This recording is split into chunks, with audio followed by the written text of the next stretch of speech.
reading according to the 3rd chapter, or 1st book of Samuel. The boy Samuel was lying down in the temple of the Lord, where the ark of God was. Then the Lord called, "Samuel, Samuel." And he said, "Here I am," and ran to Eli and said, "Here I am, for you called me." But he said, "I did not call you. Lie down again." So he went and lay down. The Lord called again, "Samuel." Samuel got up and went to Eli and said, "Here I am, for you called me." But he said, "I did not call, my son. Lie down again." Now Samuel did not yet know the Lord, and the word of the Lord had not yet been revealed to him. The Lord called Samuel again a 3rd time, and he got up and went to Eli and said, "Here I am, for you called me." Then Eli perceived that the Lord was calling the boy. Therefore Eli said to Samuel, "Go, lie down, and if he calls you, you shall say, 'Speak, Lord, for your servant is listening.'" So Samuel went and lay down in his place. Now the Lord came and stood there, calling as before, "Samuel, Samuel." And Samuel said, "Speak, for your servant is listening." This is the word of the Lord. Thanks be to God.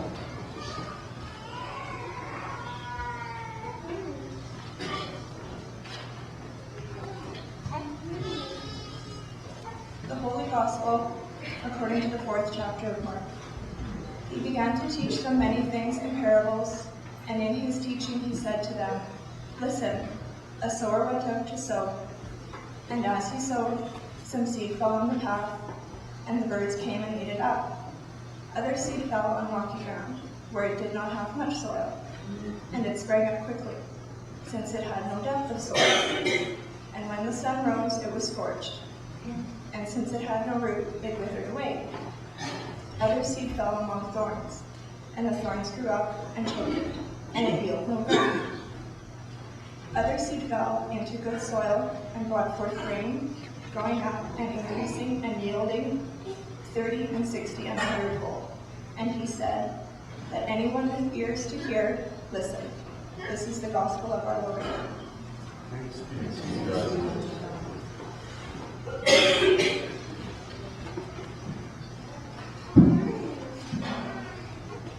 This reading is also from the Holy Gospel according to the 13th chapter of Matthew.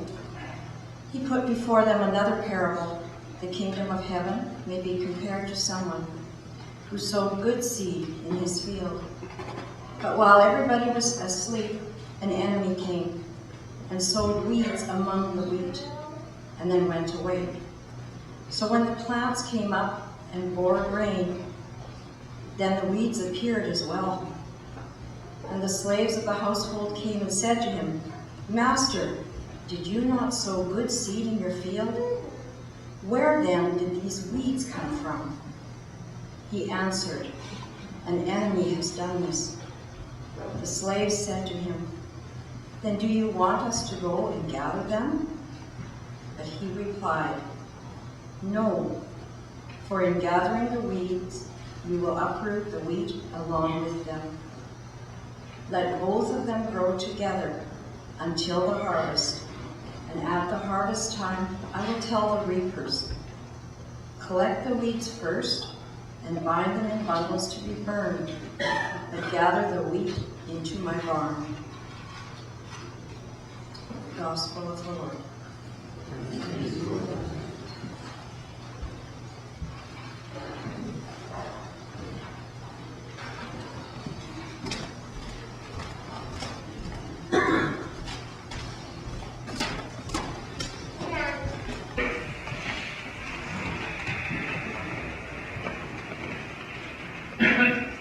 Welcome, everyone. My name is Gary. I'm the second oldest son. Welcome and helping us get through this. As it's a good support to see you come out and help us with this. It's very difficult and through God's grace, we're going to make it through and support our family. I recall on a recent trip from Dawson Creek to North Battlefield to visit Dad in the care home. I caught a ride with my brother-in-law Doug, and he lives in Edmonton. And we were passing by Highgate, and that was the first place I guess that we call the family farm. And when we drove through the front gate, a ton of memories just flooded into my mind.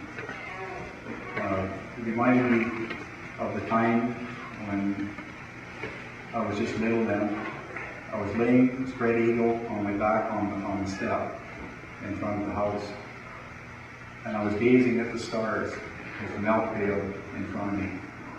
And then Dad came along. And Dad commenced to show me where all the stars were.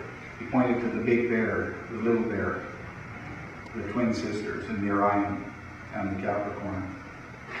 I thought that was truly amazing. I recall another event. It involved my younger brother Burl. And we were out in the barn, and my duties was to milk the cow that morning, and Burl had to feed the pig. And Dad left the responsibility. He told me, he said, make sure that the pig doesn't get out of the pen. So Burl commenced to feed the pig. He opened up the pen door, and out runs the pig. He hooked his nose between Burl's legs, and there's Burl on top of the pig, backwards on the pig, running up and down in front of the stall in front of me. I'm milking the cow. I get up, I tip the milk pail over, and my thought was not for Burl's safety. It was what Dad was going to do when I got back into the house.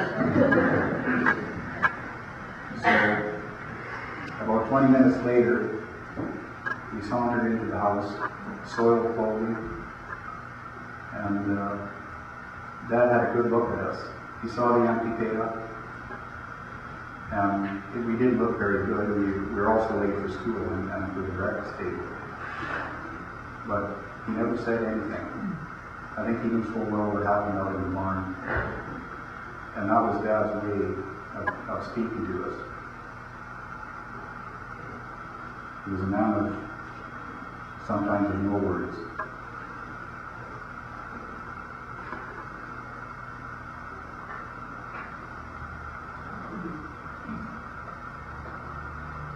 Dad was my mentor, as was mentioned before. Dad taught me to be responsible. He taught me to be the person that I am. I look up to Dad.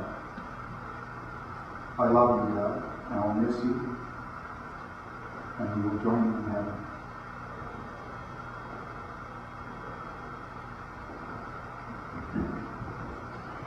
I'm Brian, the second youngest, which I got blessed to farm. There are 2 farms. But of all the siblings, I feel like I'm the most fortunate. I spent so much time with Dad. We did everything together. We worked together. We played together. We laughed together. We lived in quarrel together. Dad and I farmed for many years, like 24 years. He would operate every implement on the farm until he got sick. Dad and Mom and I would get together in the morning, climb over the gate, and then something would come up and throw it into his pan.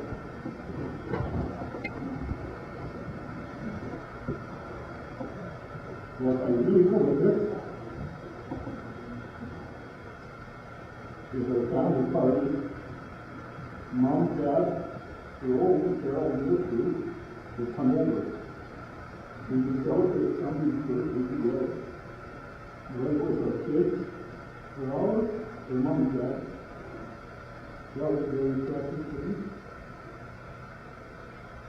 Dad, I love you very much. I always say, oh, it's like that.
They went everywhere together. I remember when Mom broke her leg and was in the hospital for a month. I had to go down with him just so he could have someone patiently waiting in the car for him while he spent an hour buying a hat. Their relationship was special and one that a person just knew and finding in their own life. Dad also had room in his heart for his 6 children, his 28 grandchildren, and now great-grandchildren. I am the person today because of my mom and dad. When I was very young, Dad said to me, just because you're a girl don't mean that you don't know how to change the tire or change the oil. He taught me how to swing a hammer, cast a fishing rod, drive a tractor, fix a broken window. I think sometimes Mom got pretty upset because I was outside of Dad's shed cooking and cleaning in the house. But I did my share of that as well. I don't remember Dad ever saying no to a neighbor in need. He was always there to lend a helping hand. He was always there for my neighbor. Dad taught my brothers and I that a dog was worth $1. Make sure you really need that before you buy it, he would say. Make sure you finish something when you start it, he would say. Make sure you eat your meat, because that's what we're paying for, he would say. It doesn't matter when you come or how long you stay. There always comes a time when you have to leave, he would say. Mom and Dad usually decided together when to leave, but on the morning of July 15, 2006, he made that decision alone.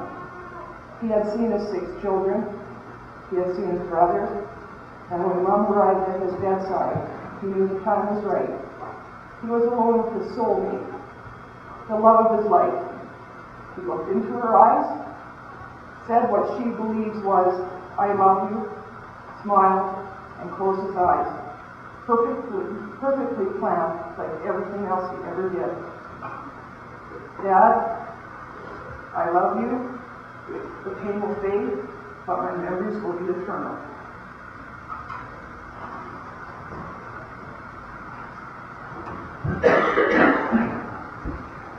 I'm Garth, I'm the youngest. My father and I, we had a really good relationship. It was true, like there was no ifs, buts, or maybes. We knew exactly how we felt about one another. He taught me to have an open mind, like explore new things. Don't believe what you read, and sometimes not even what you see. You know, look for the proof. Dad was always there for me. He taught me how to love, how to care for things, how to work, and even how to play.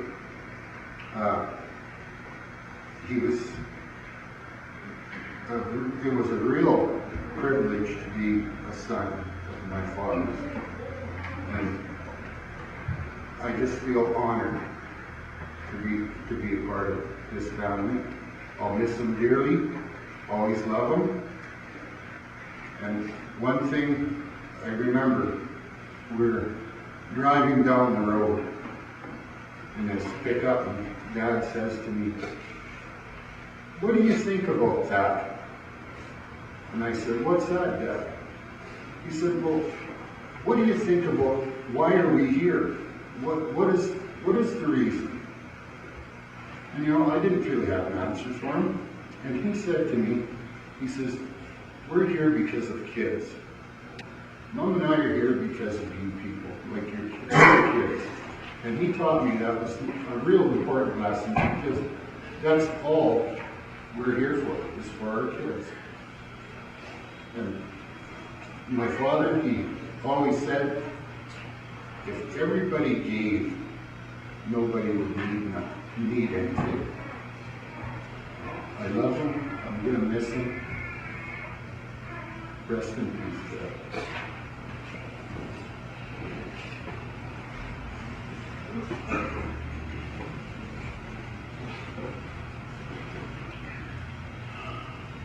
My name is Nick Radchenko. I am the third oldest. Dad and I have quite a relationship. We went fishing, golfing, you name it, but I don't want to talk about that. Over the past year, Dad was in enormous amount of pain. He was in the University of Saskatoon for radiation treatments. He had many treatments. From Saskatoon, he went back home, got sick again, went into the Union Hospital in Battleford. He went through so much pain. And then finally, he went into Riverhouse, where he spent his last days.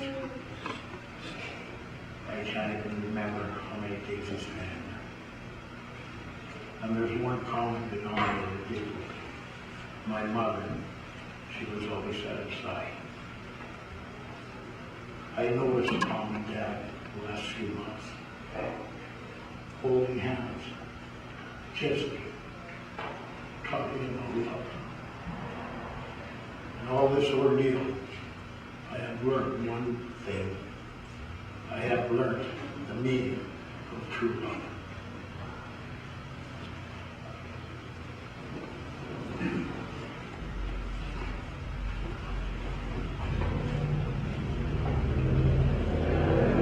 My name is Lauren, and I'm the eldest. Dad was a teacher. He was a mentor, and he would set direction, and he had high expectations.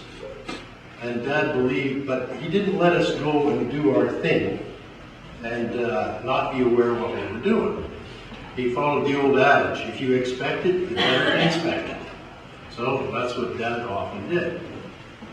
On this one particular occasion, I was going to university, and Burl and Gary were fairly old too. You know, we were old enough to have a little fun, but work hard as well.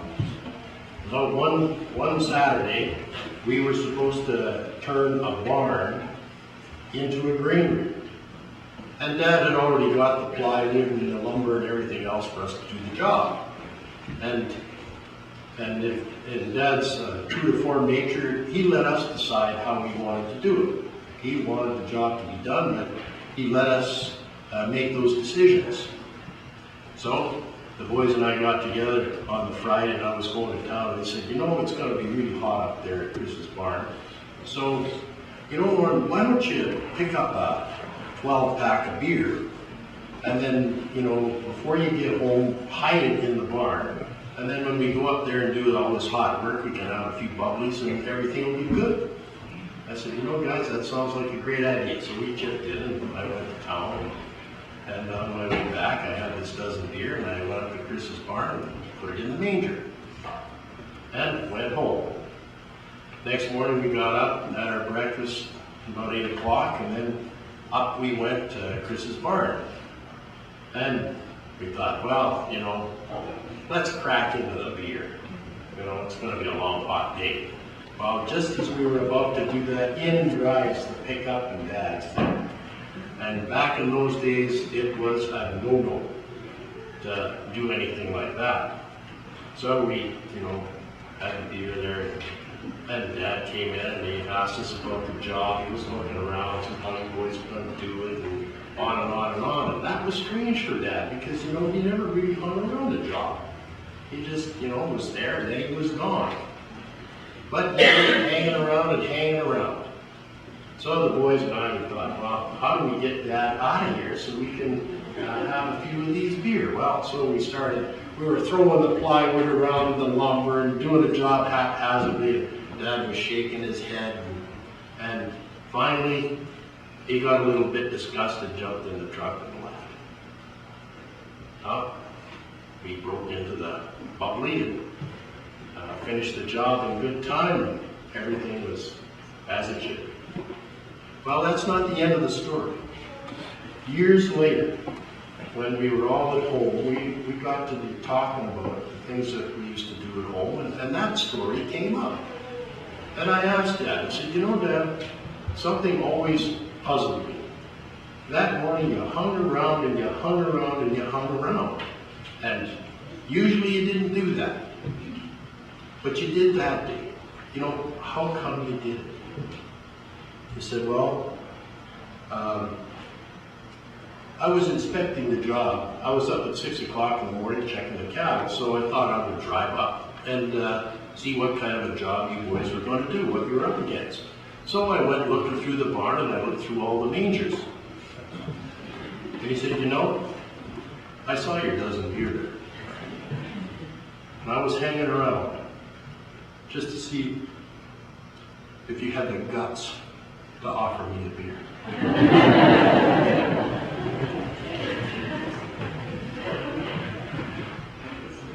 Did you go with me? I didn't have the guts to offer you a beer. I wish I'd had that chance back again. I'd make a better decision this time. Dad, I love you. I will miss you. And I know you're gone, but you gave us a legacy.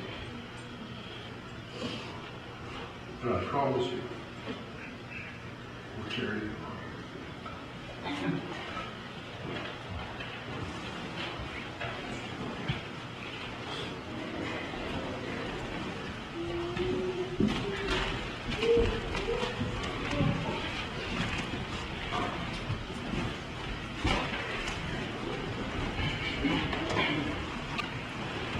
Hi, man. I hear you're enjoying vacation now. And I'm working hard. Came off of work and I'm going back to work tonight again. But that's my life. Anyways, Emma's up in Yellowknife for a week with her daughter and family. I'm looking forward to quality with Emma and Diane. Oakville, Ontario this year, better than the Marlins here in October. But we'll see them here at the end of July as well. So life is busy. Life is pretty good. Ciao.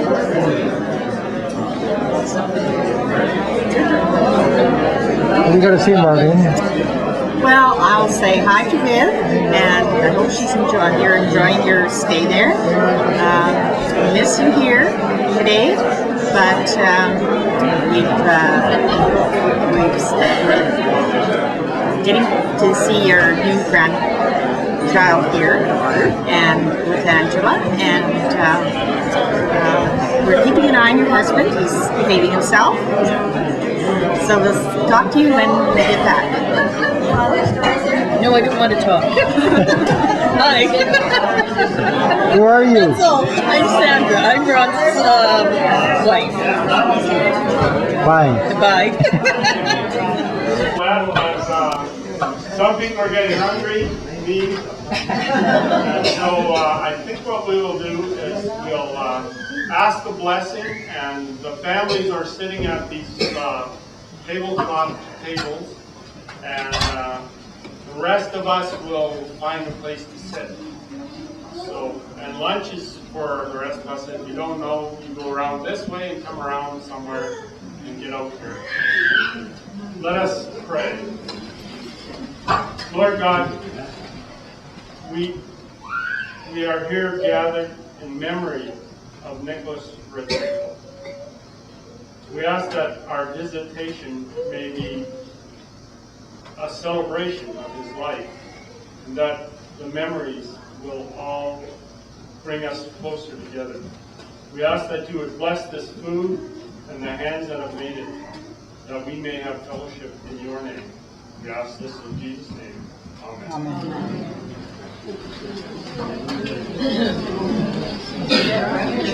Maybe we'll just move so that there will be 2 more chairs in case.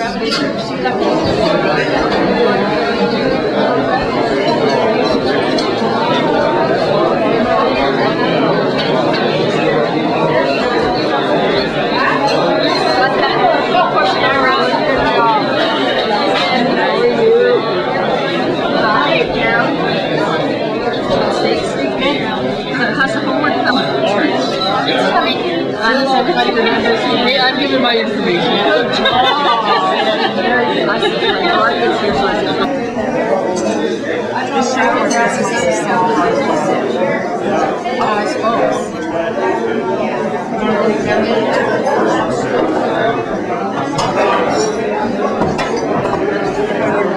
Hi, babe. How are ya? It was too bad you weren't here, but I imagine you're having a wonderful time with the grandchildren. I know what it's like. Here. Hi, Vivian. You'll never guess who I am. Well, you probably already know. I'm Ryan. Have a good time. We'll see you next time we're down. Bye. Hi, Art. How are you doing? I want to send my appreciation to you and Aunt Joyce and all of your family for coming to Dad's funeral. We appreciate all the family support. So, again, thank you very much and all the best. Take care. Hi, Vivian. This is Garth. I work south of Saskatoon. Sorry we didn't see you at Dad's funeral. And you take care wherever you are, and we missed you. Thank you.